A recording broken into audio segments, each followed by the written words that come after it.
Her poor girl is playing picnic in a park with empty plates. The young billionaire approaches and asks what she's doing. She answers, "My mom said that if I pretend I'm eating, it helps with the hunger." In silence, she hands him a note, and what was written leaves him in shock.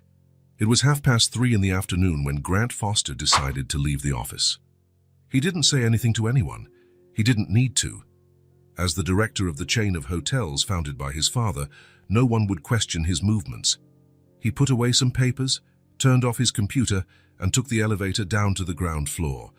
The driver offered to take him, but Grant declined with a simple gesture. He wanted to walk. He needed to walk. The downtown streets were as crowded as ever, people in a hurry, cars honking, the city in its constant motion. Grant walked on autopilot, his thoughts somewhere else. That morning's meeting with the shareholders had been tense. Numbers, statistics, profit forecasts. Everything revolved around money, always money. He walked for 20 minutes until he found the entrance to an old park. It wasn't one of those modern, well-planned parks. It was a piece of forgotten nature in the middle of the city, with old trees and lawns that needed more care. Grant wasn't sure why he went in. Maybe for the tranquility, maybe for the contrast with the excessive shine of the hotels he managed. "At least here, no one expects anything from me," he murmured to himself, following a stone path. His tie was starting to bother him. Grant loosened the knot and opened the top button of his shirt. He felt suffocated, but not just because of his clothes. There was something else, an invisible weight he had been carrying for so long that he no longer noticed. Or pretended not to notice. The park was almost empty at that hour. A few elderly people played chess on concrete tables. A man walked his dog. 2 women chatted on a distant bench. Grant walked a bit further, to a quieter area, under the shade of an old oak tree. That was when he saw it. A small girl was sitting on a patched blanket spread out on the grass. The blanket was faded and had a few poorly sewn mends. The child had dark and curly hair tied back in an improvised ponytail. She wore a worn-out blue dress.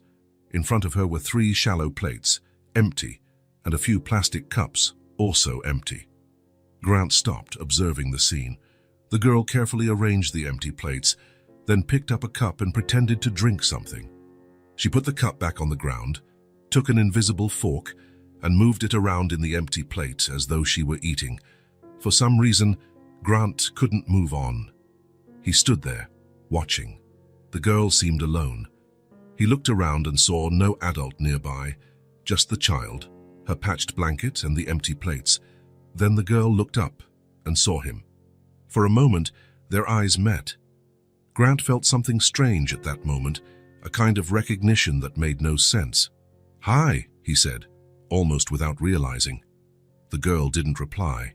She just lowered her head and continued her game with the empty plates. Grant didn't know what to do. Continuing on his way seemed like the sensible option. After all, what did a child playing in a park have to do with him? But there was something about that scene that bothered him. The empty plates, the patched blanket, the girl's loneliness. He took 2 hesitant steps toward her. "Excuse me? Are you here by yourself?" The girl lifted her eyes again. They were large and dark, with an intensity that didn't match her age. "My mom went to look for work," she finally said in a low, steady voice. "Oh, I see." Grant nodded, still unsure what to do. "And what are you doing?" The question came out naturally, almost as though he were talking to a friend's daughter. But Grant had no children, nor many friends with children. His life revolved around meetings, business, and the occasional social event that always ended in talk about work. The girl looked at the empty plates, then back at Grant. "I'm having a picnic. My mom said that if I pretend I'm eating, it helps the hunger go away." There was something in the simplicity of that answer that touched Grant in a way he hadn't expected. A picnic, with empty plates. "That sounds fun," he commented, trying to sound casual. "Can I ask what you're eating?" The girl shook her head negatively. "I'm not really eating," she said, as if explaining something obvious. "I'm just pretending." Grant felt a tightness in his chest. Something was wrong with this scene. A child alone in a park, pretending to eat from empty plates. "What's your name?" he asked, stepping a bit closer. The girl hesitated before answering. "Callie." "Callie?" That's a pretty name. Grant smiled slightly. I'm Grant. He wasn't sure why he was introducing himself to a stranger's child in a park. He wasn't the type to chat with strangers, let alone with children. But something about this girl, about the situation, kept him from simply walking away. Callie watched him with keen eyes, as if evaluating whether she could trust him. Then, to Grant's surprise, she opened the small, worn backpack at her side and pulled out a folded piece of paper. My mum says pretending helps, Callie said, extending the paper toward him. But I think this is better. Grant frowned, confused. He took the folded paper and slowly opened it. It was a note written in a childish hand, but perfectly legible. Please help me. I'm tired of pretending to eat. I'm really hungry. The impact of those words was physical. Grant felt as though he had been punched in the stomach. He reread the note, trying to process what he was seeing. He looked up at the girl. Callie was staring at him with a mixture of hope and shame. That was when Grant noticed the details, the slightly hollow cheeks of the girl, the thinness of her arms. Her clothes were clean but worn, and something in her eyes, a kind of weariness no child should ever know. Callie, he began, trying to keep his voice steady, have you not eaten today? The girl shrugged. We had a piece of bread for breakfast. My mum said she'd bring something when she got back. But she's taking a while. Grant looked around. The park was still practically empty. There was no sign of any adult looking for a child. Can you wait here for just a minute? He asked, folding the note and putting it in his suit pocket. Just 1 minute, I promise. Callie nodded seriously. Grant walked quickly toward the park entrance, where he had seen a few food stands. His heart pounded, and his hands trembled slightly. He had never felt like this. It wasn't just pity or compassion. It was an urgency he didn't recognize, an almost primal impulse to do something immediately. He reached the first stand and ordered 2 full sandwiches, a large portion of fries, 3 apples, 2 bottles of water, and 1 of juice. The vendor looked curiously at the man in a suit ordering so much food but said nothing. Grant paid, grabbed the bags, and hurried back into the park. For a moment he feared that the girl had disappeared, that she had been just an illusion caused by fatigue or stress. But Callie was there, still sitting on the same patched blanket, carefully arranging the empty plates as though it were the most important thing in the world. I'm back, Grant said, approaching. I brought some things for us to eat. Callie's eyes widened when he began taking the food out of the bags. She stayed still, as if she couldn't believe what she was seeing. Is this all for me? She finally asked, her voice almost a whisper. Grant felt a lump in his throat. For both of us, he corrected gently. And there's more for you to take to your mom. Is that okay? Callie nodded, still looking shocked. Grant placed one of the sandwiches on a plate and offered it to her, along with the juice bottle. You can eat slowly. There's no need to rush. The girl took the sandwich with both hands. Her small hands trembled slightly. She took a cautious bite, then a bigger one. Grant noticed she was trying to keep herself from devouring the food all at once. Is it good? He asked, sitting at the edge of the blanket. Callie nodded, her mouth too full to reply. There was something so simple and yet so profound about that moment. A child eating a sandwich in a park. Something that should be normal, routine, but felt extraordinary under the circumstances. Grant unwrapped his own sandwich, but found he wasn't hungry. How could he be, after what he had just learned? Still, he took a few bites, not wanting Callie to feel watched or judged as she ate. My mum will like this, Callie commented after a while, pointing to the second sandwich still in the bag. She almost never eats out. Where do you live, Callie? Grant asked, trying to sound casual. The girl hesitated before answering. In a car. Now. 2 words that told an entire story. In a car. Now. It meant it hadn't always been that way, that there was a time when Callie and her mother had a real home. I see, Grant said, though he really didn't. He had never gone through anything like that. He had grown up in big houses, studied at the best schools, always had what he wanted and needed. Even when his father was difficult and distant, Grant had never lacked food or shelter. Callie finished the sandwich and started on the fries, one at a time, as if she wanted them to last longer. Her eyes looked brighter now, less dull. "Do you work near here?" she suddenly asked. Grant smiled at her directness. "Yes, I have an office downtown. I work with hotels. What do you do in the hotels?" Grant hesitated. How to explain his job to a child? How to say he spent his days in meetings, reviewing spreadsheets, worrying about occupancy rates and profit margins? "I help take care of them, so people have a good place to stay when they travel." Callie nodded, seeming satisfied with the answer. "That sounds nice, working in a hotel. My mom used to work in one." Grant felt a surge of interest. "Really? What did she do?" "She cleaned the rooms, put flowers and chocolates." Callie smiled at the memory as though it was a happy one. "Sometimes she brought me extra chocolates." Grant nodded, absorbing the information. A housekeeper, probably laid off during the pandemic or due to budget cuts. It was a common story, but it took on a different dimension when seen through Callie's eyes. "And now she's looking for a job?" "Yeah," Callie answered, taking another fry. "She goes out every day, says she'll find something, but it's hard." There was a mix of hope and resignation in the girl's voice that made Grant uncomfortable. No child should know this constant feeling of uncertainty.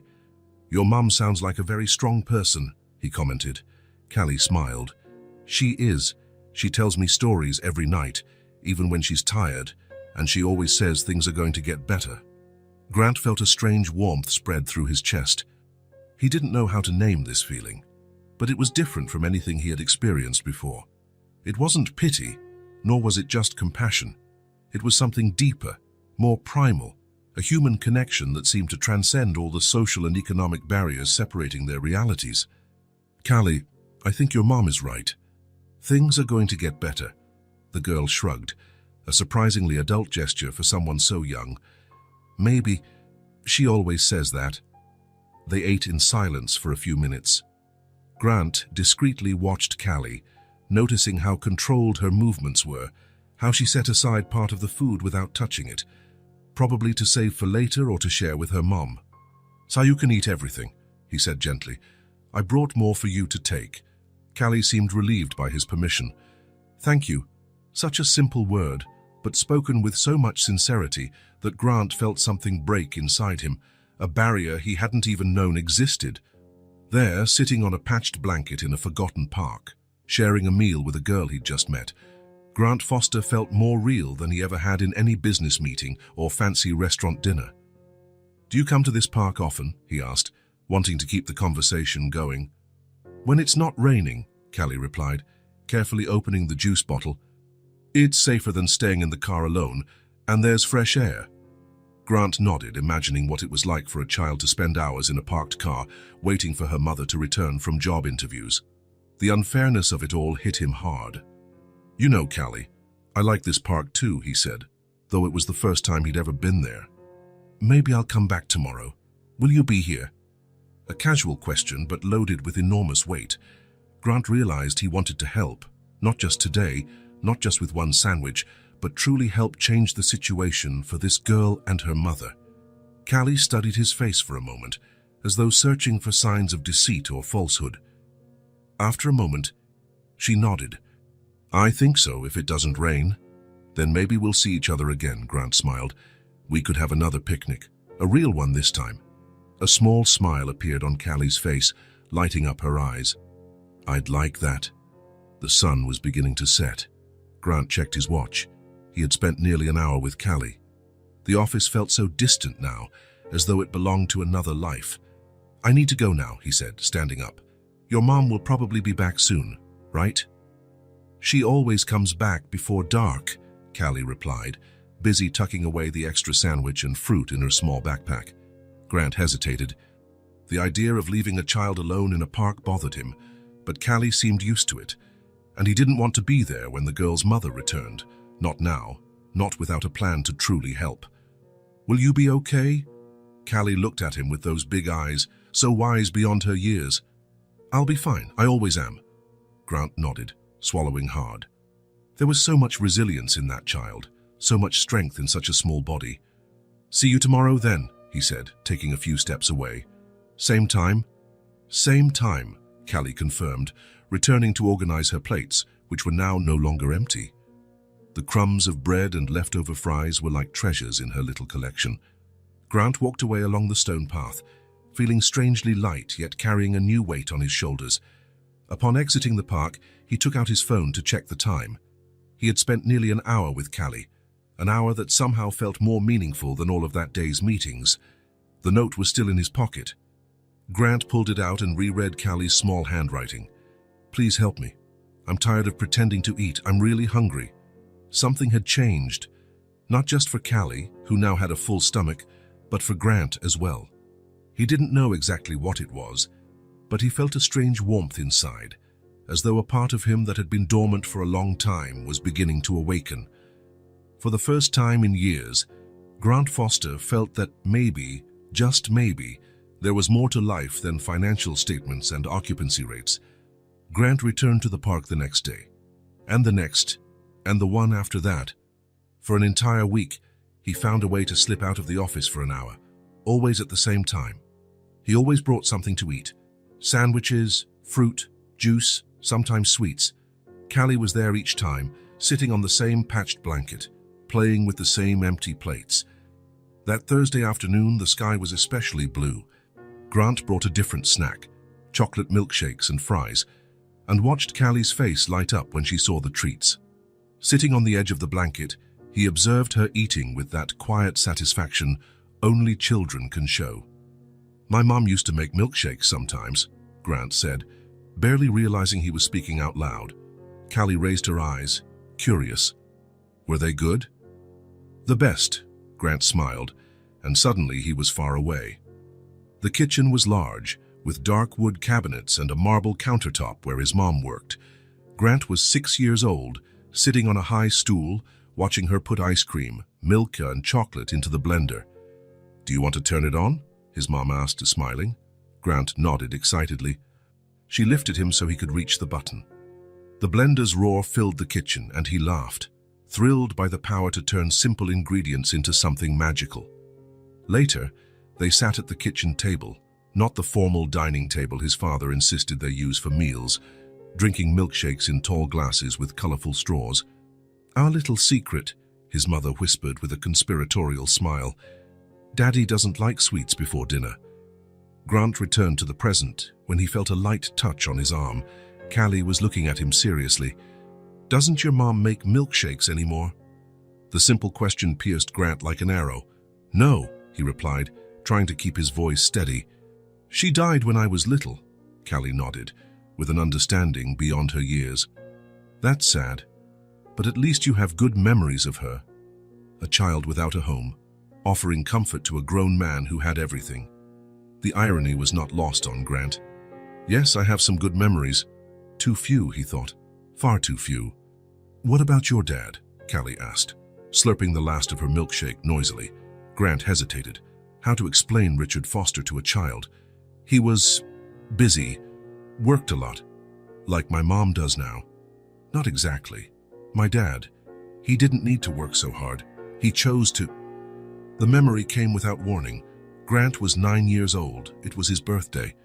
His mother had been gone 3 years. The house was silent, as it always was after she died. The housekeeper had made a cake, but his father wasn't home to sing happy birthday. He arrived late, as always. "Happy birthday, Grant," his father said, entering the bedroom where Grant was already in bed. "Sorry I'm late. We're expanding the hotel and the meetings just wouldn't end." Grant didn't reply. He pretended to be asleep. His father stood in the doorway for a moment, then left, gently closing the door. He didn't even come in to give him a goodnight kiss. "Grant, are you okay?" Callie's voice brought him back to the present. "I'm fine," he smiled, hiding his emotions. "I just remembered some things. Sad things. Some, yes." Grant watched Callie wipe her hands on a napkin. Her movements were delicate, careful. Like each napkin, each fry was something precious. Another memory surfaced. Grant at 12, sitting at the dining table. Silverware, porcelain plates, crystal glasses. His father at the head of the table, him at the other end. A dinner for two at a table that could seat 12. "How was school today?" his father asked, cutting his steak precisely. It was fine, Grant answered, not looking up. Fine isn't an answer, Grant. Be specific. What did you learn? What did you accomplish? I got a perfect score on the math test. That was expected. You're a Foster. No congratulations, no proud smile. Just the acknowledgement that good performance was mandatory, not something to be celebrated. The rest of the dinner passed in silence, broken only by the clink of cutlery on plates and occasional instructions on etiquette. Elbows off the table, Grant. Chew with your mouth closed, Grant. Posture, Grant. A man is judged by how he presents himself. Looking at Callie now, her face smudged with milkshake without a care, Grant felt a pang of envy. Even in poverty, even living in a car, this child seemed freer than he had ever been. Do you like your job? Callie asked, grabbing another fry. The question caught Grant off guard. Why do you ask? I don't know. You never smile when you talk about it. It was true. Grant tried to remember the last time he felt genuine satisfaction at work. Maybe at the beginning, when he still believed he could make a difference, change his father's legacy, create something more human. It's complicated, he replied. I like parts of it. Which parts? Grant thought for a moment. I like when I can help people have a place to stay. A safe, comfortable place. Like a home. Yes, like a temporary home. Callie nodded thoughtfully. That sounds good. Helping people have a home, even if just for a little while. Something about the simplicity of that observation struck Grant deeply. That's what hotels should be, not just money-making machines, but places that offered comfort, safety, and human warmth. When had he lost that perspective? When had the figures in the spreadsheets become more important than the people in the rooms? The answer came quickly. When his father took full control of his upbringing after his mother died. The hotel chain will be yours one day, Grant, his father always said. You have to learn to be strong, decisive. There's no room for sentimentality in business. By 15, Grant was attending board meetings alongside his father. By 18, he was working part-time in the main hotel's administration while studying business in college. By 21, he had taken over management of one of the properties. Everything was planned, scheduled, predetermined.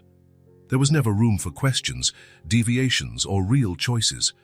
Grant Foster's life was written before he even had the chance to hold it in his own hands. He looked at Callie, now playing with a little paper airplane she had made from a napkin. She flew it over the blanket, making engine sounds with her mouth. She had nothing. She lived in a car. She ate when luck allowed. And yet, there was a freedom about her, a capacity to find joy in the smallest things that Grant deeply envied. What are you thinking about? Callie asked, noticing his gaze. How you manage to smile even when things are so hard? The girl shrugged again, that oddly adult gesture. My mom says we can always choose how we feel inside, even when we can't choose what happens on the outside. The wisdom of those words took Grant by surprise. It was exactly the opposite of what his father had always taught him. Control the outside, ignore the inside. Your mom seems very wise. She is, Callie affirmed proudly. Even when she cries in secret, she's strong. Grant felt a lump in his throat. The image of Callie's mom, a woman he had never met, crying alone so her daughter wouldn't see her despair, moved him deeply. He thought of his own father. Had he ever cried after Grant's mother died? Had he felt the same searing pain of loss? If he did, he never showed it. He just threw himself deeper into work, dragging Grant along with him. Callie went back to playing with her paper airplane. Grant watched her, lost in thought. Suddenly, she looked up and smiled at him, that pure, genuine smile that only children can give.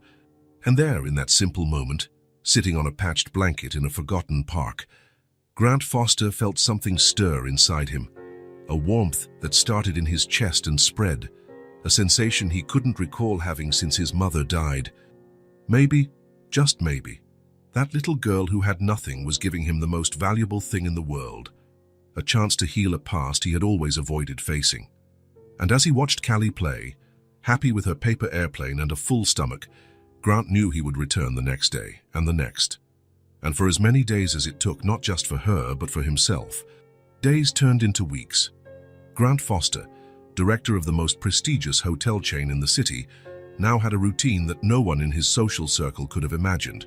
Every day at 3:30 in the afternoon, he left the office. He dismissed his driver, he walked to the park, and he found Callie. In the third week, his secretary began to rearrange his schedule without him having to ask, "Mr. Foster, I moved your afternoon meetings to before 3 p.m," she said, without asking questions. "I noticed you've been leaving at the same time every day." Grant just nodded, grateful for her discretion. He wouldn't know how to explain, even if he wanted to. How could he say that his favorite part of the day was sitting on a patched blanket with a child who lived in a car? That Thursday afternoon, Grant brought something different. Besides the usual snacks, sandwiches, fruits and juice, he carried a small paper bag. "I brought something for you," he said after Callie finished eating. The girl looked at him curiously. Grant pulled a children's book with a colorful cover out of the bag. "You like stories, right? I thought you might like this." Callie's eyes widened. She took the book carefully, as if it were precious and fragile. "Is it mine? Can I keep it?" "Of course you can," Grant smiled. "Do you like to read?" Callie nodded, running her fingers over the shiny cover. "My mom taught me. At the school I used to go to, the teacher said I read better than the others." Grant noticed the "used to" in her sentence, another piece of the puzzle that was Callie's life. "You're not going to school now?" The girl shook her head. "Mom says we'll wait until we have a permanent address again, but she teaches me things. We have some books in the car." Grant felt a tightness in his chest. A smart child like Callie, out of school, another injustice to add to the list. "And where is this car?" he asked, trying to sound casual. Callie looked at him for a moment, deciding whether to trust him with this information. "Behind the Sunrise gas station near the highway, there's a vacant lot there. The owner lets us stay, as long as we don't bother anybody. Sometimes he even lets Mom use the station's restroom." The simplicity with which she described the situation made it even more poignant. For Callie, that was normal now. "Seems like the owner of that station is a good person," Grant commented. "He's nice. He gives Mom coffee in the morning. And he gave me a piece of candy last week." Small acts of kindness that became huge through Callie's eyes. Grant thought of the expensive gifts he received from business associates, the presidential suite he occupied when traveling, the car and driver waiting for him every day. None of that seemed as valuable as a free cup of coffee or a piece of candy in Callie's perspective. "Would you like to read a bit of the book now?" he suggested. Callie opened the book reverently. She began reading out loud, carefully. Sometimes she stumbled over a harder word, but overall she read very well for her age. Grant listened, impressed. "You read really well, Callie," she smiled, proud. "Mom says reading is important. Books can take me far away, even when we can't go anywhere." Another phrase that hit Grant like a punch to the stomach. Rachel, Callie's mom, whom he still hadn't met, seemed to be doing the impossible to shield her daughter from the harshness of their situation. In the following days, Grant continued bringing books. Callie devoured the stories. Sometimes she read to him, other times he read to her. They created a little ritual after lunch, a story after the story, a conversation about the characters, about what Callie had learned, about what she imagined. One of those afternoons, after they finished The Secret Garden, Grant noticed it was almost dark. "I need to go, Callie. It's getting late." The girl put the book in her worn backpack, along with the extra apple and sandwich he always left for her mom. "Will you be back tomorrow?" she asked, as she always did. "I will," Grant answered, as he always did. But this time, something was different. As he helped Callie fold the blanket, Grant made a decision. "Can I walk you to your car today?" "It's getting dark." Callie looked surprised. "You want to meet my mum?" The question was direct, as hers always were. "I think so. If you don't mind." "And if she doesn't mind, of course." Callie considered it for a moment, then shrugged. "I guess it's okay. Mom always says thank you for the sandwiches. Maybe she'd like to thank you in person." They started walking out of the park. Grant noticed how confidently Callie moved, as though she knew the route well. How many times had this little girl walked it alone? The thought disturbed him. "How's your mum doing?" he asked as they walked. "Tired," Callie answered simply. "She walks a lot every day looking for work. Sometimes she comes back late. Sometimes she comes back crying. Grant nodded, unsure of what to say again, struck by Callie's honesty. It must be tough for both of you. It is. But Mom says we've been through hard things before. We'll get through this too. She sounds very strong. She is, Callie said, with obvious pride. She only gets sad when she thinks I'm not watching. They walked for about 20 minutes. They left the downtown area, passed through some residential blocks, then a more industrial section. Grant realized they were heading to a part of the city he rarely visited. Finally, they reached a larger avenue leading to the highway. The Sunrise gas station stood on the corner, its neon sign partially broken. Callie led him behind the station. There was a small vacant lot with tall grass and a few trees. Near the fence separating the lot from the highway was an old blue sedan, paint faded by time. It's right there, Callie pointed. That's our car. Grant felt a lump in his throat. Seeing the car made everything more real. It wasn't just a sad story Callie told, it was her life. As they approached, Grant saw a woman sitting on the car's hood, writing in a notebook. She looked up when she heard footsteps. Relief crossed her face upon seeing Callie, then confusion when she noticed Grant. She was a beautiful woman despite the obvious fatigue. She had the same dark curly hair as Callie, pinned in a makeshift bun. She wore simple jeans and a white blouse, both clean but visibly worn. Her eyes, the same dark tone as her daughter's, carried a mix of strength and exhaustion. "Mom!" Callie ran to her. "I brought Grant with me." "He's the one who always gives me sandwiches." Rachel slid off the hood, closing her notebook. Her posture was tense, on alert. Grant couldn't blame her. A stranger was approaching the only place they had to call home, however precarious.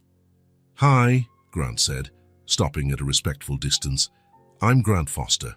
I've known Callie for a few weeks now at the park. I hope you don't mind my coming here."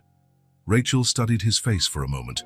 Grant could see the gears turning in her mind, assessing any potential threat, considering her limited options. "Rachel Moore," she finally said, extending her hand. "Callie's been talking about you a lot. Thank you for the lunches and the books." Grant shook her hand. Her palm was rough, calloused, hands that worked hard. "The pleasure is mine. Callie is wonderful company." A small smile appeared on Rachel's face. She is indeed. Very talkative when she feels comfortable. "Mom, Grant brought another book today," Callie interjected, pulling The Secret Garden out of her backpack, "and it's just mine. He said I don't have to give it back." Rachel looked at the book, then at Grant. There was an unspoken question in her eyes. "It's just a book," Grant said, seeing her concern. "No strings attached." "That's very kind of you," Rachel replied, still with some caution in her tone. "But I don't want us to feel like—" "Please," Grant interrupted gently. "It's just a book I had. Callie likes to read. It seemed like a perfect match." Rachel nodded, relaxing a bit. "Callie, why don't you go read in the car while I talk with Grant?" The girl seemed disappointed to miss the conversation, but complied. She took the book and got into the car. Grant noticed the back seat, organized with pillows and blankets, forming a kind of makeshift bed. "You've turned that into a home for her," he commented, not realizing he was speaking aloud. Rachel glanced at the car and sighed. "I do what I can with what we have." They stood in silence for a moment, a silence not exactly uncomfortable, but heavy with unasked questions. "Callie told me you used to work in a hotel," Grant said, trying to start a conversation. Rachel nodded, her face showing resignation. "Yes, for 6 years, I was a senior housekeeper at the Grand Palace."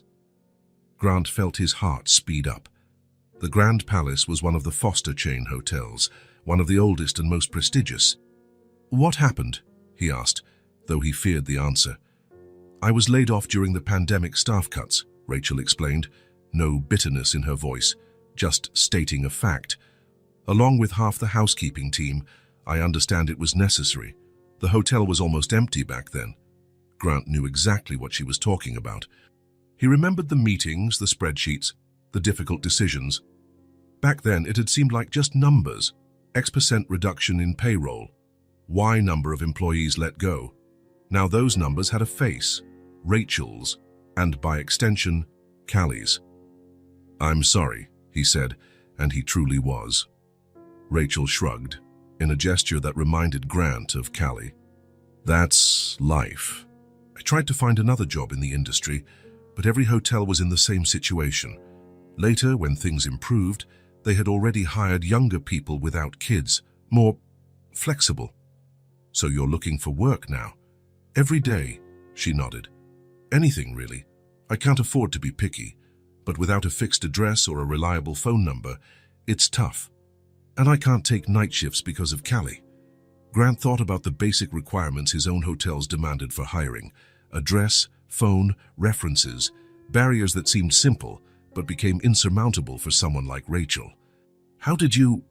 He hesitated, not sure how to phrase the question without sounding invasive. End up living in the car, Rachel finished for him, with a humorless smile. It's the classic story. Lost my job, used my savings to pay rent for a few months. When that ran out, we had to leave. We sold almost everything, kept only what was essential. At least we had the cars, which was already paid off. Lots of people don't even have that. The simplicity with which she narrated her personal tragedy left Grant speechless. There was no self-pity in her voice, only resignation and surprising strength. Do you have any family who could help? Rachel shook her head. My parents died years ago. I have a brother in another state, but he has his own problems. She paused. I don't want to sound ungrateful. Many people have helped us. Mr. Garcia, who owns the gas station, is an angel. He lets us use the bathroom, sometimes gives us food. And now you, with the sandwiches for Callie. It's nothing, Grant said, feeling almost ashamed of how small his gesture was compared to their real needs. Rachel studied him for a moment. Why are you doing this, Grant? Why would a well-dressed, obviously successful man spend his afternoons with a child in a park? The question was direct, blunt. Grant appreciated her honesty. I met Callie by chance, he said. I was passing by the park, saw her alone playing with empty plates. She handed me a note, telling me she was hungry. Rachel closed her eyes for a moment, clearly upset. She wrote a note asking for food. Her voice trembled slightly. Yes, Grant said, deciding to be honest. She said she was tired of pretending to eat, that she was really hungry. Rachel turned her face away, but not before Grant saw the pain in her eyes. I thought she was okay, that our little picnic game worked. I always managed to bring something for dinner, but lunches... Grant realized she was fighting back tears, maintaining composure out of pride or habit, or perhaps out of fear of seeming weak in front of a stranger. Callie is an incredible child, he said, wanting to comfort her somehow. Strong, smart, creative. You're doing a great job with her, given the circumstances. Rachel looked back at him with a sad smile. Thanks for saying that. Sometimes I wonder if I'm ruining her life. From what I can see, you're saving her life. Every day. A moment of silence followed. In the distance, the noise of cars on the highway hummed steadily. The sun was beginning to set, casting orange tones across the vacant lot. It's getting late, Rachel remarked. I don't want to take more of your time. It was a polite dismissal. Grant understood she needed space, privacy, in the only place she had left. Sure, he replied. It was a pleasure meeting you, Rachel. Likewise. He took a few steps back, hesitating. I'll be at the park tomorrow, same time as always. If Callie wants to come, she'll love it, Rachel smiled, this time a more genuine smile. Your picnics have been the highlight of her day. Grant nodded, feeling a pang of joy at hearing that. See you tomorrow, then. See you. Grant walked away, heading back toward the city. He looked back once and saw Rachel getting into the car with Callie, the old faded sedan that was now their home. As he walked back to his downtown penthouse apartment, Grant felt something growing inside him. It wasn't just compassion or pity. It was a strong, almost urgent desire to do more, to truly help. Rachel and Callie didn't just need sandwiches and books. They needed a roof over their heads, a job, stability. They needed a chance. And maybe, just maybe, Grant Foster, the director of his father's hotel chain, could do something about it. Grant arrived at the office earlier than usual. The building was still quiet, with only a few employees around. He liked it that way. No chatter, no constant interruptions, No stairs following him because he was the founder's son. He sat at his desk and turned on his computer. His thoughts were far from the day's schedule. Since meeting Rachel the day before, he couldn't think about anything else. A former employee of the Foster Hotel chain, living in a car with her daughter. The contrast was so brutal it felt physical. Grant felt a weight in his chest, a tightness that wouldn't let him breathe properly. He opened the human resources software, protected by a password only a few in the company had. As a director, Grant had full access to all hotel personnel files. He typed the name into the search field, Rachel Moore. The system took a few seconds to process. Grant tapped his fingers impatiently on the desk. When the results came up, he clicked on the only file that matched. Rachel's photo appeared on the screen. She looked younger, with different hair, smiling for the camera. The contrast with the tired woman he'd met the day before was painful. Name, Rachel Lauren Moore. Position, Senior Housekeeper, Hotel, Grand Palace Hotel, Central Unit. Date of hire, 03/15/2014. Date of separation, 05/22/2020. Reason for separation, staff reduction, code RC19. Grant kept reading. Rachel's performance evaluations were consistently positive. Dedicated employee, meets expectations, punctual, impeccable work. There were guest compliments attached, people specifically mentioning Rachel's good service in their post-stay surveys, 6 years of exemplary service. Then, with a cold line on a cost-cutting spreadsheet, it had all ended. Grant vaguely remembered that time. The pandemic had hit the hospitality sector hard, cancelled reservations, empty hotels, mounting losses. The board of directors, led by his father, decided to implement drastic cuts to weather the storm. At the time, it seemed like the right business decision. Keep the company alive, preserve what was possible, cut what was necessary. Grant had been in those meetings, reviewed those numbers, signed those documents. How many Rachel Moores were on those lists? How many Callies had been affected by decisions made in comfortable rooms by people who would never have to sleep in a car? Grant continued examining the file. He saw that after the layoffs, when the situation improved, the hotel resumed hiring, but not the same employees. The hiring policy had changed. Now they preferred temporary contracts, younger people, childless, available for flexible hours, people who could be easily replaced if another crisis arose. It was financially efficient, but humanly cruel. Grant closed the program and stared at the blank screen. The feeling in his chest had intensified. It wasn't just guilt now, it was anger. At the system, at his father, at himself. He picked up the phone and dialed, "Mary, cancel my morning meetings. I have an urgent personal matter." Without waiting for an answer, he hung up, grabbed his suit jacket and left the office in quick strides. The Foster mansion was located on the outskirts of the city, in an exclusive neighborhood with tree-lined streets and properties shielded by tall walls. Grant didn't need to identify himself at the gate. The security guard already knew him. He drove up the long driveway to the main house, an imposing Mediterranean-style structure. Grant parked and sat in the car for a few minutes, steeling himself. Visits to his father were rarely pleasant. At 72, Richard Foster was still the same domineering, unyielding figure who had made Grant's childhood so difficult. Finally, he got out of the car and walked up to the door. The housekeeper answered, greeting him with a warm smile. "Mr. Grant, what a nice surprise. Your father is in his study." "Thanks, Martha." "Is he expecting me?" "No, but I'm sure he'll be happy to see you." Grant doubted that, but smiled politely and walked down the familiar hallway to his father's study. He knocked and entered without waiting for a response, as he'd always done.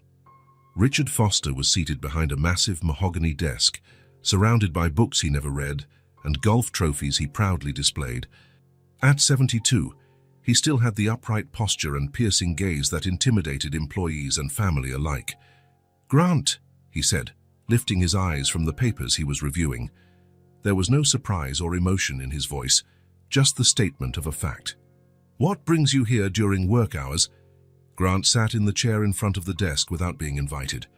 "I need to talk to you about something important."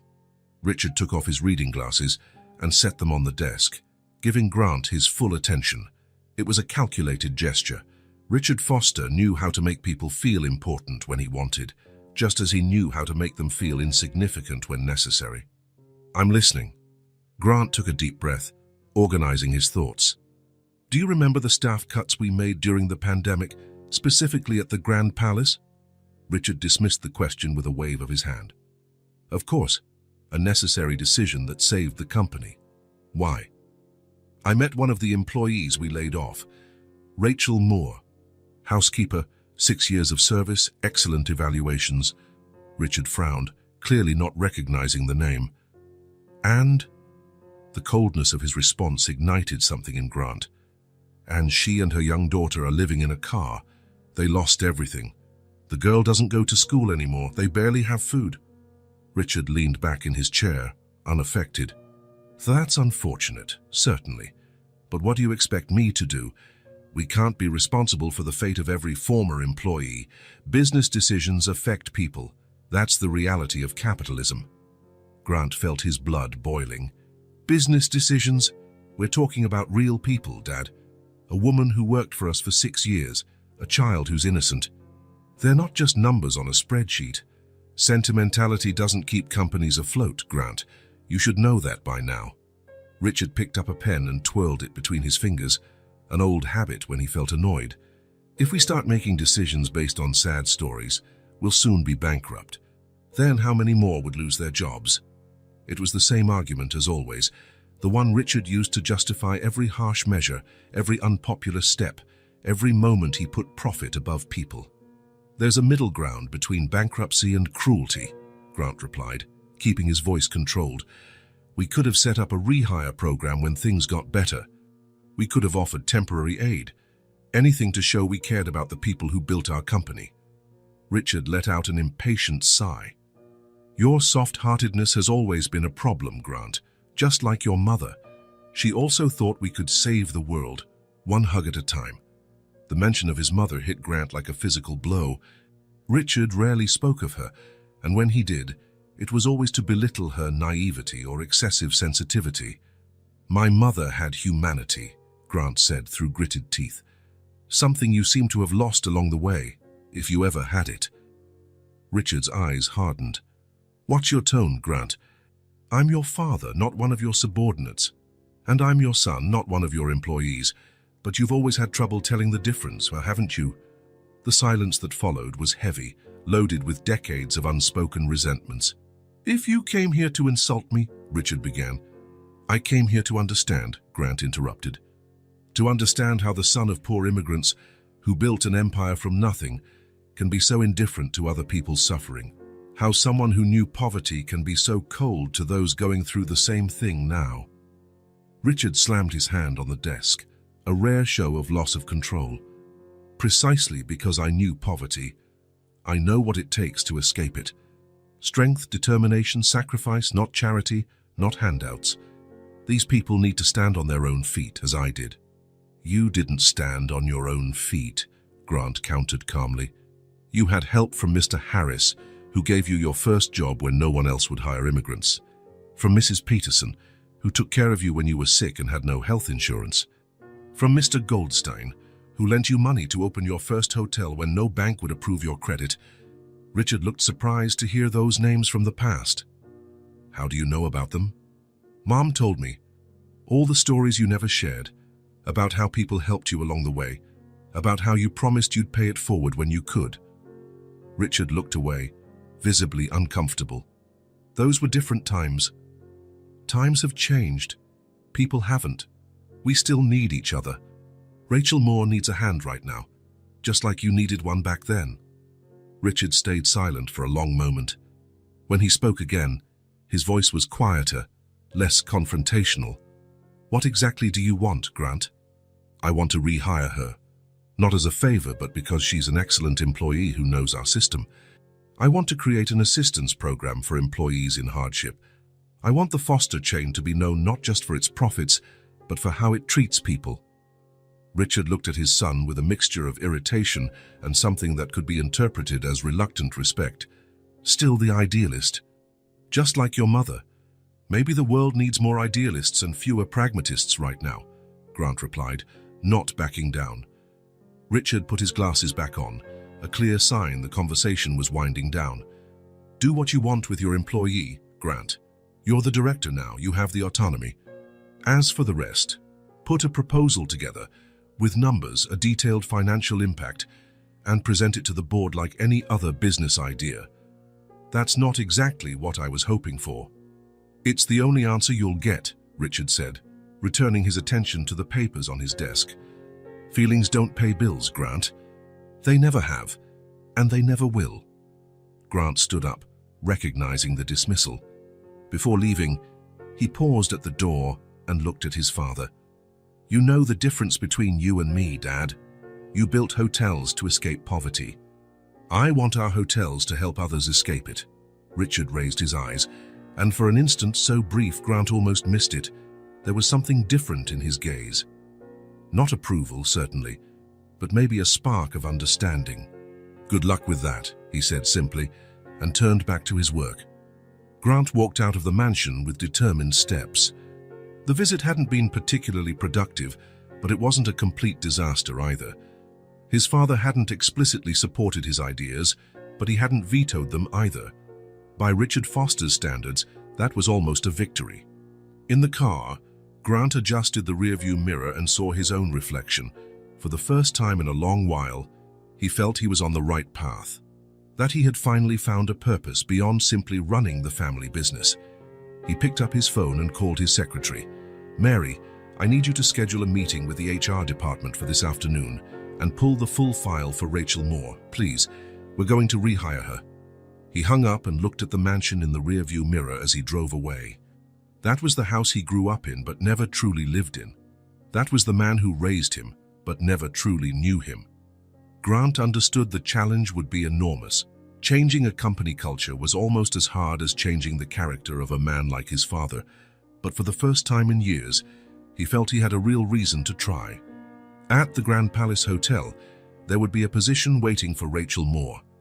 And in the streets of the city, in a car parked behind a gas station, a girl named Callie might finally have the chance at a different future. Grant accelerated toward the office, determined. The name on the spreadsheet now had a face, and that face would change everything. The park looked different that afternoon. The leaves on the trees were beginning to change color, announcing the arrival of fall. A gentle breeze blew, bringing a freshness that hadn't been there in previous weeks. Grant arrived at his usual time, carrying a bag of sandwiches in fruit and 2 boxed juices. He found Callie in their usual spot, sitting on the patched blanket. This time, however, Rachel was also there. Since Grant had met her, she had occasionally started coming to the park, always keeping a respectful distance while he and Callie shared lunch and stories. Grant observed Rachel for a moment before approaching Callie. She was talking with an older woman near the park benches. The older woman was holding some grocery bags, seemingly handing something to Rachel, who received them gratefully. "Hi, Callie," Grant said, sitting at the edge of the blanket. The girl looked up from the paper she was drawing on with a broken-colored pencil. Her face lit up when she saw Grant. "You came." "Of course. I always do, right?" Callie nodded, then turned her attention back to her drawing. Grant noticed she seemed different today, quieter, more reflective. "What are you drawing?" he asked, setting down the bag of food between them. "Our house," Callie replied, showing him the paper. Grant looked at the drawing. It wasn't the car where they currently lived. It was a small, simple house with windows, a door and a chimney with a spiral of smoke. There were 3 people holding hands in front of the house, a woman, a child, and a man. "Who are these people?" Grant asked softly, though he suspected the answer. "Me, Mom, and you," Callie answered, as if it were obvious. "When we have a real house." Grant felt a tightness in his chest. The simplicity with which Callie included him in her imagined future both moved and scared him. "It's a very nice drawing," he said, unsure how to respond to the idea of being in that family. "I know I don't draw very well. My old school had art classes, but now I don't have them." Callie shrugged. "I broke my blue pencil today. It was my favorite." Grant opened the bag, hoping to change the subject. "I brought tuna sandwiches today. Do you like tuna?" "I like everything you bring," Callie said simply. taking the sandwich he offered. They ate in silence for a few minutes. The sun was beginning to dip below the horizon, casting a golden light across the park. Rachel was still talking with the older woman, now looking through the contents of one of the bags. "That lady sometimes brings us care packages," Callie commented, following Grant's gaze. "She works at a church. It has rice, beans, stuff like that. Mum says it's a blessing." Grant nodded, watching Rachel interact with the woman. There was dignity in how Rachel accepted help, gratitude without humiliation. "Your mum is a strong person, Callie." The girl kept eating, but her eyes went distant, as though deep in thought. "Grant," she finally said, placing the rest of her sandwich on a napkin, "can I tell you something I've never told anyone?" There was a seriousness in her voice that made Grant put his own sandwich aside. "Of course, Callie. You can tell me anything." She looked at him, hesitant, as though deciding if she could truly trust him with what she was about to say. "My mom always says everything's going to be fine, that she'll get another job. That we're just going through a hard time, but I've seen her crying." The simplicity of the confession hit Grant hard. He kept his face neutral, not wanting to show how much those words affected him. Callie lowered her head and continued, "Sometimes she waits until I'm asleep, but I hear her. She cries quietly. I pretend to be asleep so she won't get even sadder." Callie gulped. "I'm afraid no one else will hire her, that we'll stay like this forever." Grant looked again at Rachel in the distance, still talking to the church volunteer. He pictured her crying alone in the car, trying to muffle the sound so Callie wouldn't hear. The thought felt like a punch to the gut.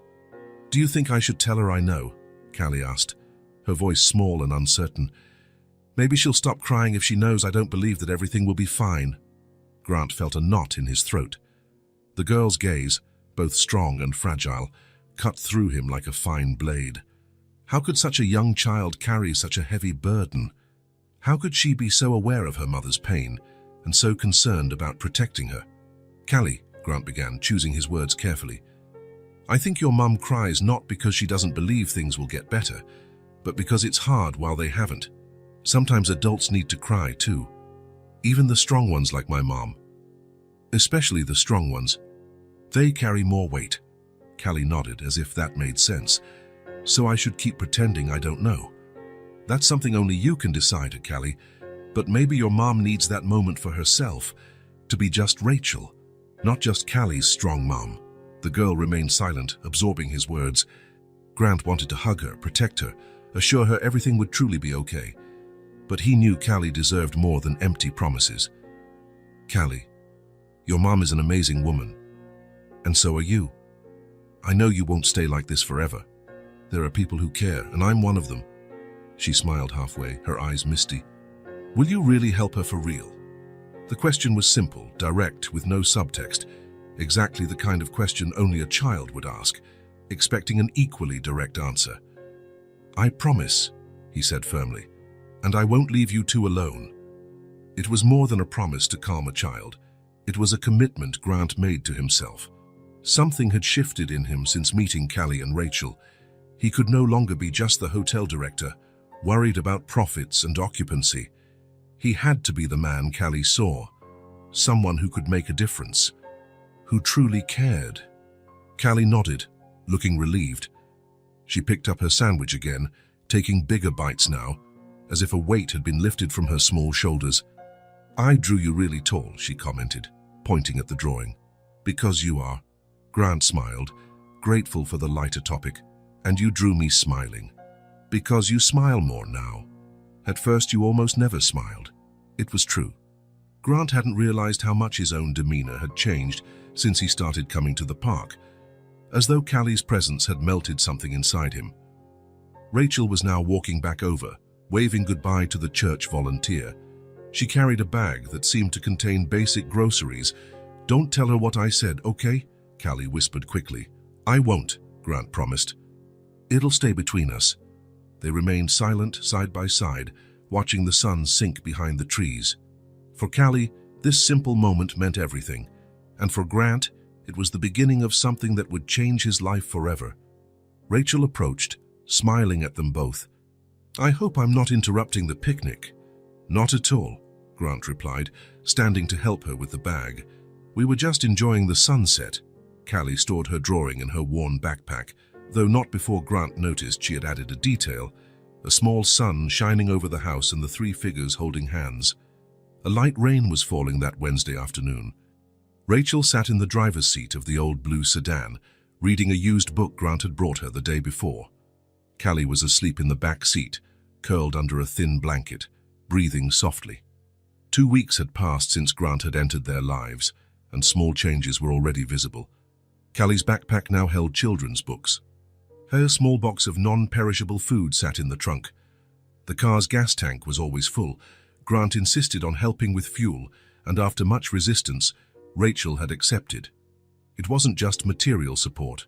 It was human warmth, consistent presence, someone who cared. Rachel still couldn't fully grasp why a successful man like Grant Foster spent so much time on them, but she had stopped questioning. In her current life, she couldn't afford to turn away kindness. As she turned a page of the book, her phone rang, the sound strangely loud in the cramped car. It was an old model car with a battery that barely lasted half a day. She kept it off most of the time, saving power for emergencies. Very few people had that number. She looked at the screen. An unknown number, probably another rejection for a job, she thought. In recent days, she had handed out resumes everywhere possible. Restaurants, shops, laundromats, anywhere that might hire someone without a fixed address. She hesitated before answering. She hated another polite no, but she couldn't afford to miss any possibility, however slim. "Hello?" she answered quietly, so as not to wake Callie. "Ms. Rachel Moore?" a female voice asked on the other end. "Yes, that's me." "Mrs. Moore, this is reception at the hotel where you used to work. The manager asked me to inform you that we're reopening some positions. Your name was at the top of the list. We'd like to know if you're interested in returning." Rachel froze. For a moment, she thought she had heard wrong. The Grand Palace Hotel, one of the city's most elegant, where she had worked for 6 years before being laid off during the pandemic. They were offering her job back. "Miss Moore, are you still on the line?" Rachel realized she had been silent too long. Yes, of course I'm interested. Thank you so much. I don't even know what to say." Her hands trembled as she held the phone. She felt a knot in her throat, a mix of relief and disbelief. "Great," the voice continued. "Could you come in tomorrow at 9 a.m. to finalize the details? Just ask for Mr. Roberts at reception." "I'll be there," Rachel confirmed, her voice still trembling. "Thank you for the opportunity. See you tomorrow then." The call ended, and Rachel stared at the phone in her hand as though it might disappear at any moment. A job. Her old job. After more than a year living on the brink, surviving on odd jobs and charity, there was finally a light at the end of the tunnel. A small movement in the back seat caught her attention. Callie was waking up, rubbing sleepy eyes. "Who was it, Mum?" she asked in a hoarse, just-awake voice. Rachel turned to her daughter, unable to contain the smile spreading across her face. "It was the hotel, honey. They want me to come back." Callie's eyes went wide, confusion first, then realization. Really? They actually called? There was so much hope in her voice, but also a carefulness, as if she were afraid to believe too much and be disappointed. Rachel knew that feeling well. It mirrored her own heart at that moment. Rachel held out her arms, and Callie clambered into the front seat, bridging the gap between them with a child's nimble ease. "We're gonna get out of this. I promise," Rachel whispered, holding her daughter close, feeling the warmth of her small body. They stayed like that for a long moment, hugging in the quiet car, with the soft rain drumming on the roof. It was a perfect moment, one Rachel knew she'd hold on to forever, no matter what happened next. "Can we tell Grant?" Callie asked, still in her mother's embrace. Rachel smiled. Of course, Callie's first thought was to share the news with Grant. In the past weeks, he had become a steady presence in their lives, especially for Callie. "Sure. We'll see him at the park tomorrow, like always." "He'll be so happy," Callie said with the confidence of a child who felt she knew someone well. "He will," Rachel agreed. Lying in the back seat that night, Callie breathing softly beside her, Rachel couldn't sleep. Her mind buzzed with possibilities. A steady paycheck, maybe a small apartment soon, Callie going back to school. Simple things most people took for granted, but that for them had become distant dreams. Something didn't quite add up, though. Why would the hotel call her back now after so long? Why would her name be at the top of the list, especially given how the hospitality industry usually worked? They generally preferred new hires, younger, more flexible, no dependents. The most obvious answer made her heart race. Grant. He worked with hotels. He'd mentioned it several times. Could he have some connection with the Grand Palace? Might he have used his influence to get her the job? Rachel pushed the thought away. She didn't want to believe all his kindness was just a setup for this kind of hidden charity. She preferred to believe the hotel valued her for the work she'd done for 6 years. The next morning, Rachel got up early, putting on the best clothes she still owned, a pair of black slacks and a simple white blouse, both clean and well ironed, thanks to a borrowed iron from the church volunteer. She put her hair in a neat bun and applied a little lipstick, the only makeup item she hadn't sold. She left Callie at the park, where the girl would read her books until Grant arrived, as they'd done for several weeks. "Behave, okay?" she said, kissing the top of her daughter's head. "I'll be back as soon as the interview's done." "You'll do great, Mom," Callie assured her with a confidence that warmed Rachel's heart. Hours later, when Rachel returned to the park, she found Grant and Callie sitting on the usual blanket, playing an improvised card game. When they saw her, both looked up simultaneously. "Mom, how was it?" Callie asked, jumping to her feet. Rachel couldn't hide her smile. "I got it. I start on Monday." Callie squealed with delight and ran to hug her mother. Grant stood more slowly, a discreet smile on his lips. "That's wonderful, Rachel. Congratulations." There was something in his eyes, a quiet satisfaction Rachel couldn't fully decipher. It was almost as if he already knew this would happen. "Thank you," she said, studying his face. It was a surprise when they called. Apparently they're rehiring some former staff. "They said my name was at the top of the list." Grant nodded, his expression showing only happiness for her news. "Makes sense. Smart companies value experienced, dedicated employees." "Grant, did you have something to do with this?" Rachel asked directly, unable to keep the doubt at bay. He seemed momentarily taken aback, then shook his head slightly. "All the credit is yours, Rachel. It always was." Rachel wasn't entirely convinced, but decided not to press. For now, she just wanted to savor the moment, the sense of relief and hope she hadn't felt in so long. "We have to celebrate," Callie exclaimed, bouncing around them. "Let's have a special picnic." Grant smiled. "That's a great idea. How about tomorrow?" "I'll bring something special." As Callie chatted excitedly about what she wanted for their celebration picnic, Rachel watched Grant. There was something different about him, a serenity, a profound sense of satisfaction that went beyond mere pleasure at good news. For him, Rachel now realized, it was important that she be chosen for what she'd always been: dedicated, capable, indispensable, not as a charity case, not as a personal favor, but for her own worth. And in that moment, no matter what role he might have played in the unexpected call, Rachel felt a gratitude that words could barely express. Rachel accepted the job. Despite the revelation about Grant, despite the feeling of betrayal, she couldn't afford to say no, not when Callie needed stability, not when the alternative was staying in a car. Her first days back at the Grand Palace were a mix of familiarity and strangeness. The crisp uniform, the elegant hallways, the routine of checking rooms, changing linens, restocking amenities. Her muscles remembered every motion as if she'd never left. It was like fitting back into a place her body hadn't forgotten. Her co-workers received her with subdued warmth. Some faces were new, but many were familiar, people she had worked alongside for years. Nobody mentioned the car, the precarious situation, the time she'd spent on the streets. It was as if that hard period was just an interval, a chapter everyone preferred to skip. But something was different. The looks, the whispers, the conversations that ended when she approached. Rachel knew exactly what they were thinking. Why her? Why, among all the former employees, had Rachel Moore been chosen to return? The answer lay in the name everyone avoided saying around her, Grant Foster. Rachel deliberately avoided him. She'd learned to spot the signs of his presence at the hotel, murmurs among the managers, a subtle tension in the air, everyone on their best behavior. When she sensed those signs, she found tasks on other floors in different departments. Anywhere she could avoid running into him, she wasn't ready. The revelation was too fresh.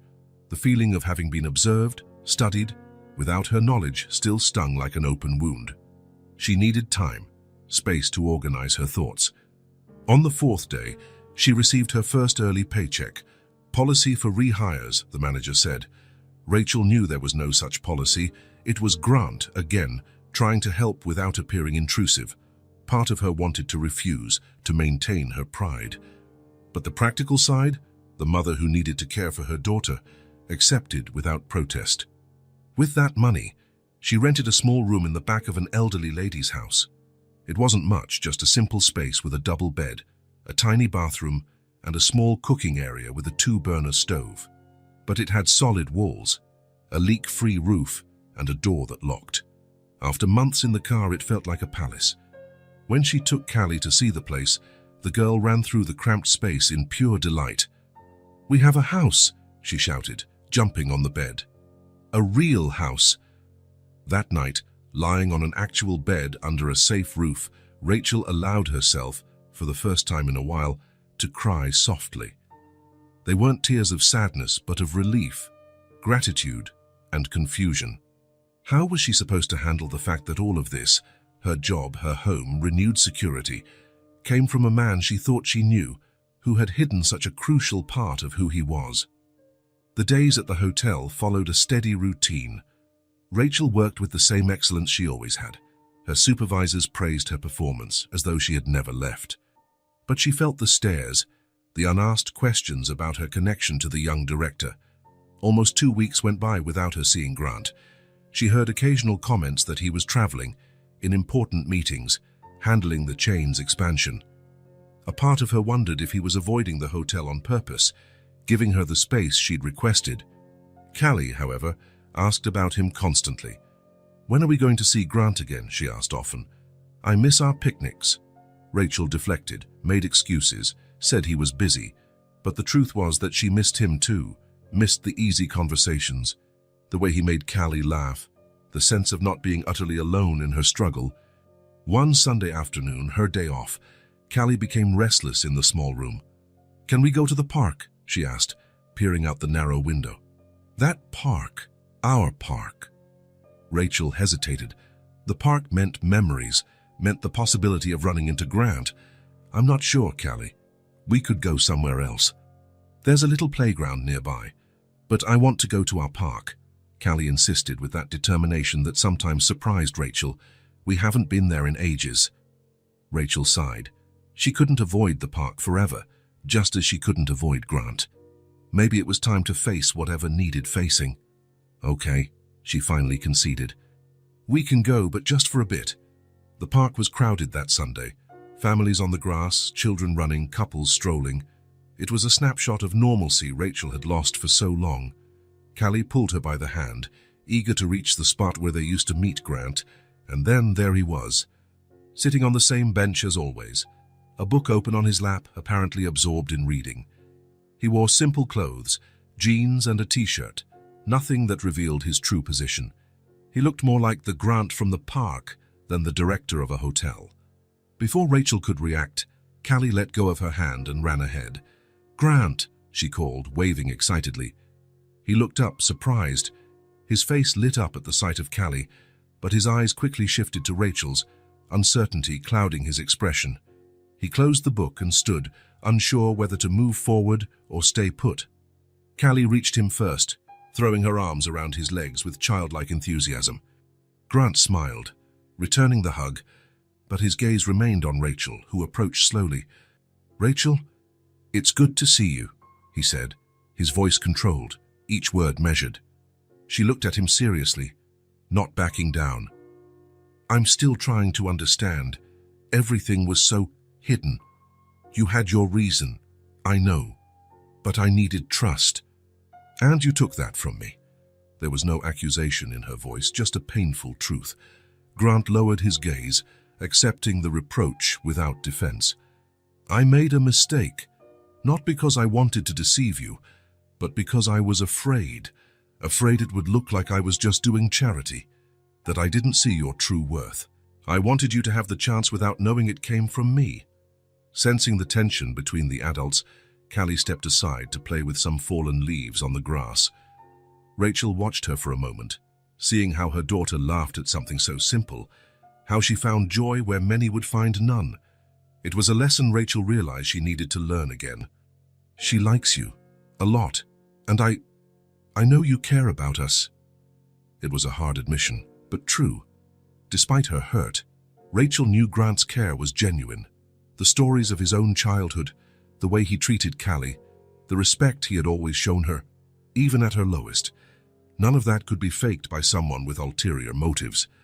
Grant took a small step forward, closing the distance between them. Give me a chance to show you that all this, the hotel, the care, what we've built, was real. Rachel glanced again at Callie, who was now stacking leaves, fully absorbed in her game. She thought about how the girl asked about Grant every day, how her face lit up when she talked about him, how he had become an important, positive presence in their difficult life. Would it be fair to deny her daughter that because of her own wounded pride? Rachel hesitated for a few more seconds. Then she gave a simple nod. All right, but let's do it the right way. No secrets. The relief on Grant's face was evident, as though a huge weight had been lifted from his shoulders. No secrets, he promised with a gentle smile. That day, they didn't have an elaborate picnic like the ones before. No meticulously prepared sandwiches or boxed juices. They just sat together on the grass, under the shade of a large tree. Grant pulled out a package of cookies from his pocket, opened it and offered it around. They shared that simple snack in silence, watching the people in the park, the sun lowering on the horizon, life moving around them.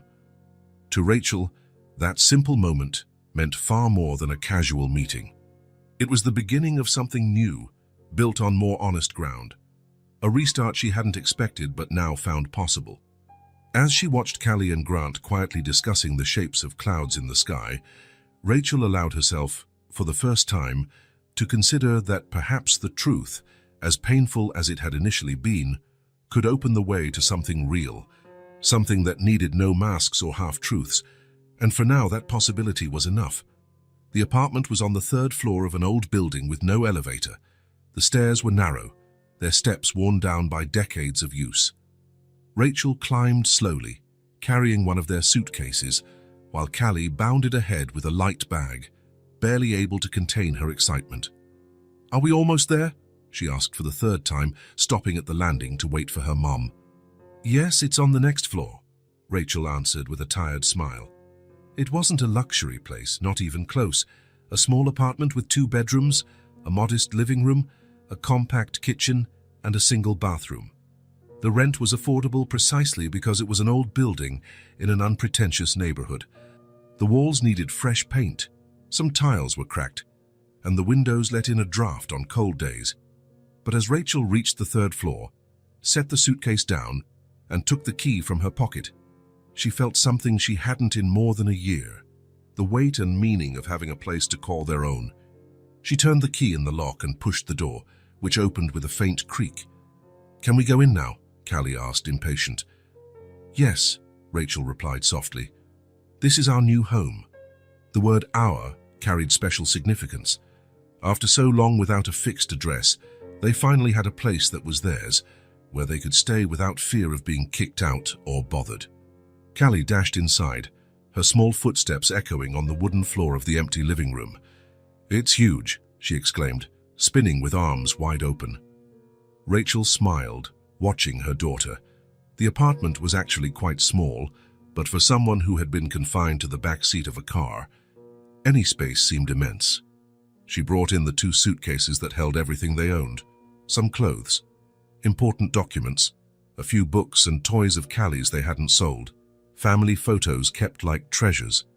They were lucky with the landlord, an elderly man touched by their story, who left some basic furniture, a table with 4 chairs in the kitchen, a double bed in the larger bedroom, a single bed in the smaller one, a worn but clean couch in the living room, and a simple shelf. The rest Rachel bought gradually with her new salary: bedding, towels, kitchen utensils, hygiene items, and most importantly, groceries for the pantry. Callie was already exploring each room, opening and closing doors, switching lights on and off. "Which one's my room?" she shouted from down the hallway. Rachel approached and pointed to the door on the right. "This one. Let's see if you like it." The room was small, big enough for the single bed, a bedside table, and a built-in closet. The window overlooked an internal courtyard, no grand view, but enough natural light during the day. Callie burst inside like a whirlwind and immediately jumped on the bed, testing the mattress with little bounces. "I have a bed just for me," she exclaimed, eyes shining, "and a whole room." Rachel leaned against the doorframe, watching her daughter's joy. For most children, having their own room was normal, expected. For Callie, after months spent curled up in a car's back seat, it was an unimaginable luxury. "Can I put my things in here now?" she asked, already opening the small closet. "Sure, sweetheart. I'll start organizing the kitchen." She left the smaller suitcase in Callie's room and took the other to the main bedroom. She had no time to explore her own space. The priority was to make a decent dinner, to celebrate their first night in the new place. In the kitchen, Rachel began unpacking the groceries she'd bought earlier. It wasn't much, but it felt like a treasure once out of reach. Rice, beans, cooking oil, salt, and other basics. Some fresh vegetables, eggs, and as a small luxury for the special occasion, a whole chicken to roast. She also bought cleaning supplies, a small plant for the kitchen windowsill, and for Callie a box of colored pencils and a sketchbook. There was something profoundly soothing and healing about placing each item in its place. Plates and cups in cabinets, utensils in drawers, food in the pantry, ordinary routines that symbolized the return to normal life, stability, dignity. As she worked, she heard Callie running through the apartment, exploring every corner, every detail, every new possibility. "Mom, we have a real shower. Look, you can see the street from the living room window. There's a light switch in every room." Rachel smiled at her daughter's discoveries. Simple, basic things turned into marvels by someone who hadn't had them for so long. When she finished in the kitchen, Rachel started preparing dinner. She cleaned the chicken, seasoned it with garlic, onion, lemon, and herbs. She washed the rice, set the beans to cook, and cut vegetables for a salad. Familiar motions she hadn't done in so long, since she lost her old apartment and everything else. In the car, meals were always makeshift. Cold food, snacks if they had money, or donated meals. The luxury of making a complete hot dinner in a real kitchen felt almost surreal. The aroma of cooking filled the apartment. Rachel opened the windows to let in the evening breeze. It was autumn, and the trees on the street displayed leaves of gold and red. Callie came back into the kitchen holding one of the books Grant had given her. "Can I stay here while you cook?" she asked, pulling out a chair. "Of course you can." The girl settled at the table and opened the book. Though she wasn't really reading, her eyes wandered around the room, taking in every detail as if committing the scene to memory, being at home. "We have a table," she exclaimed suddenly, as though just noticing. "And a real bed." Rachel laughed. "Yes, we have a table and beds and a couch and so on. And walls, real walls, not the ones in the car." The girl got up and touched the kitchen wall, running her fingers over the slightly rough surface, feeling its solidity. Rachel felt a knot in her throat. Callie's happiness over such basic things was both beautiful and heartbreaking. No child should be amazed by having walls around them, a roof overhead. Those should be guaranteed, not luxuries. But there was no bitterness in that moment, only gratitude for having survived, for staying together, for finding their way back to stability. When dinner was ready, Rachel set the table with care. No fine china or embroidered tablecloths, just simple plates, utensils, and glasses, but all clean. She served them generous portions: fluffy white rice, dark, fragrant beans, golden roasted chicken, and fresh salad. "Come, Callie. It's ready." The girl closed her book and sat down, eyes wide at the simple feast. "All this is ours." "Yes, sweetie," All ours. Callie closed her eyes, smiling before taking her first bite. This is the best smell in the world. Rachel watched her daughter eat with appetite and delight, savoring every bite as if it were the finest meal ever made. And, in that moment, it was. The taste didn't just come from the ingredients, it came from freedom, safety, the feeling of finally being home. For the first time in a long while, Rachel wasn't worried about tomorrow. She wasn't wondering where their next meal would come from, or if they'd have to move again, or if someone would knock on the car window in the middle of the night. There was food in the kitchen, a door that locked, and rent paid for the first month. And the dreams she had buried, those she feared to even imagine, were now sprouting again.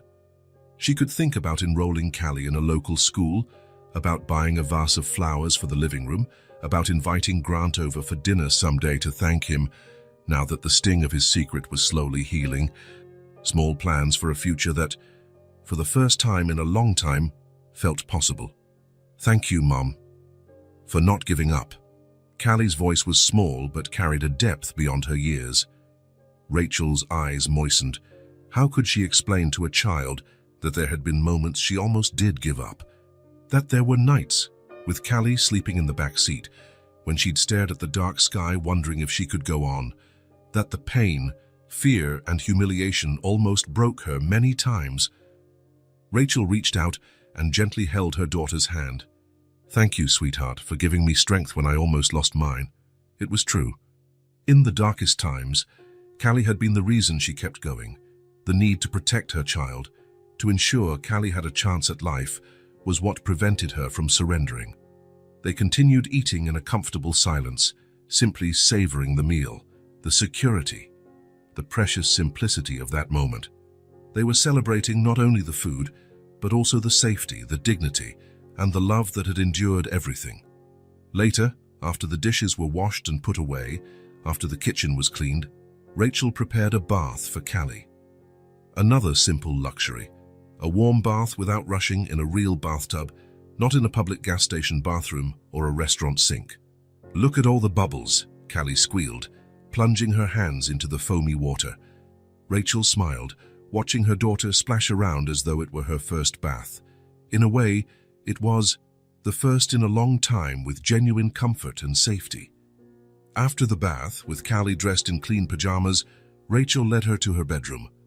The bed was made with new sheets and a soft blanket. It wasn't luxurious, but it was far beyond the car seat.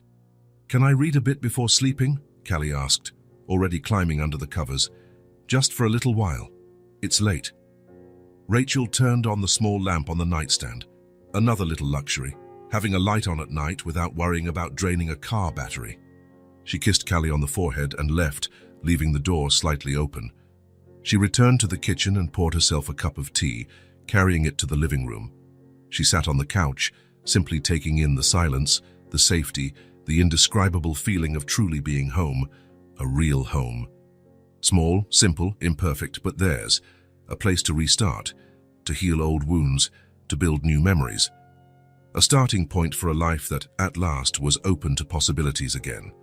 Tomorrow, there would be more to tidy, more to organize.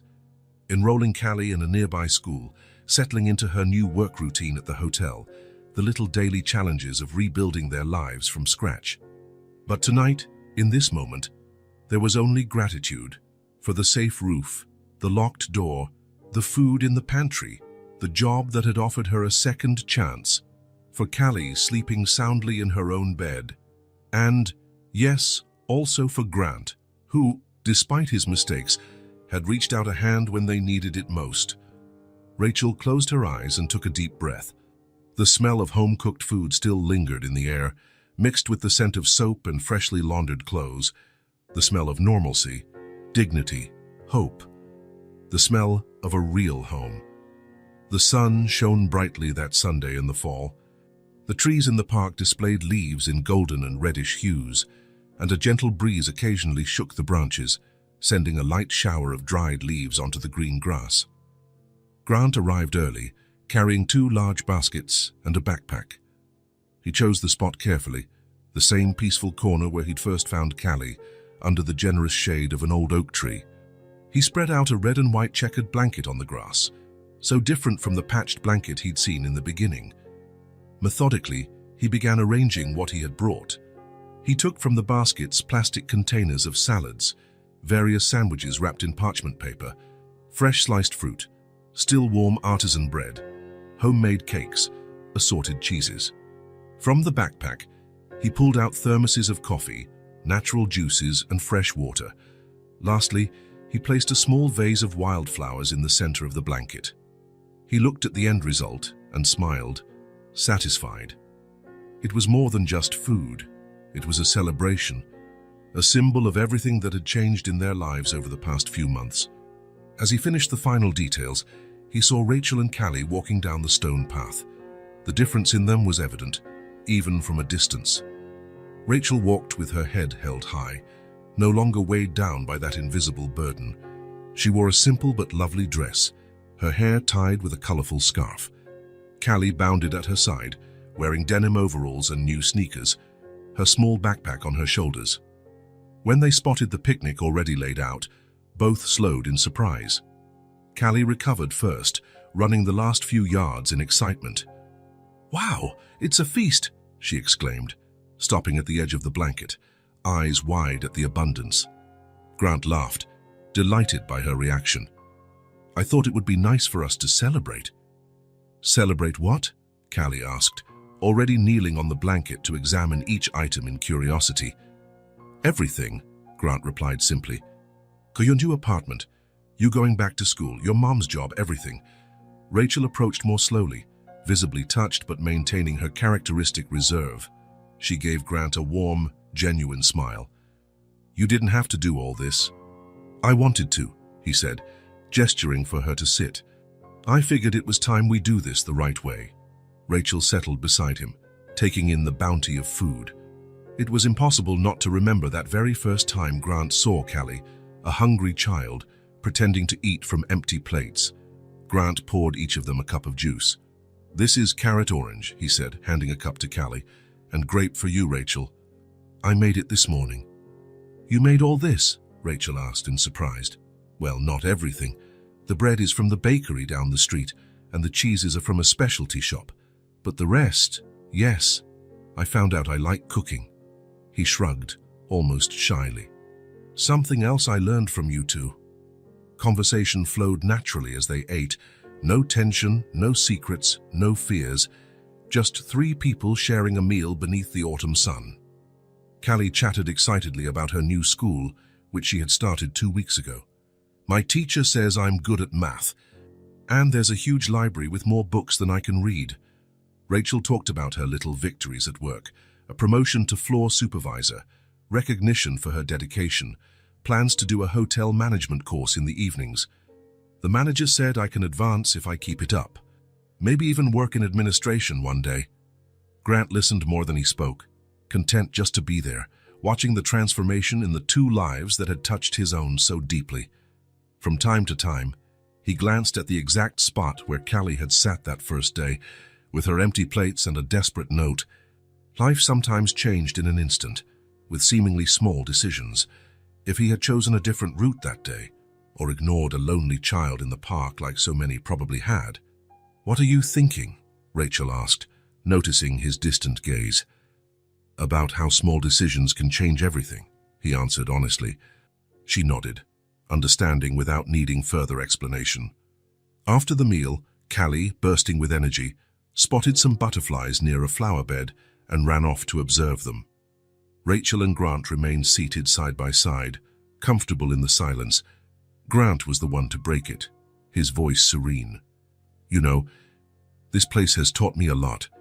When I first met you two, I thought I was helping, but I was the one who got saved. The truth is, I needed to remember what really matters. I never had my father's affection. He was always cold, distant. My mom died when I was a boy. Since then, it's just been work, expectations, silence. I grew up believing being alone was normal." He paused, watching Callie chase the butterflies, laughing when they flitted from her reach. Then he turned back to Rachel. "But now I know what it's like to have a family, to have people to share meals, quiet moments, life with. You taught me that."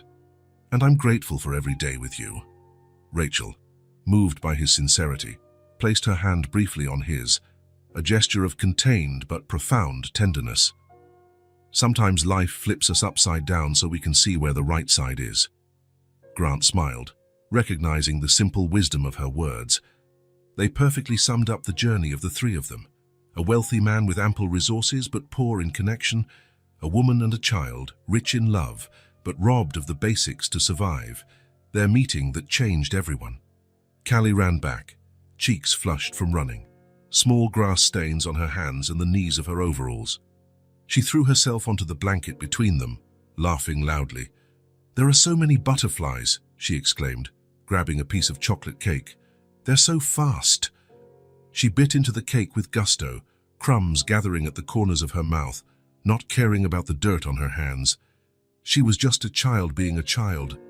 Free, happy, safe.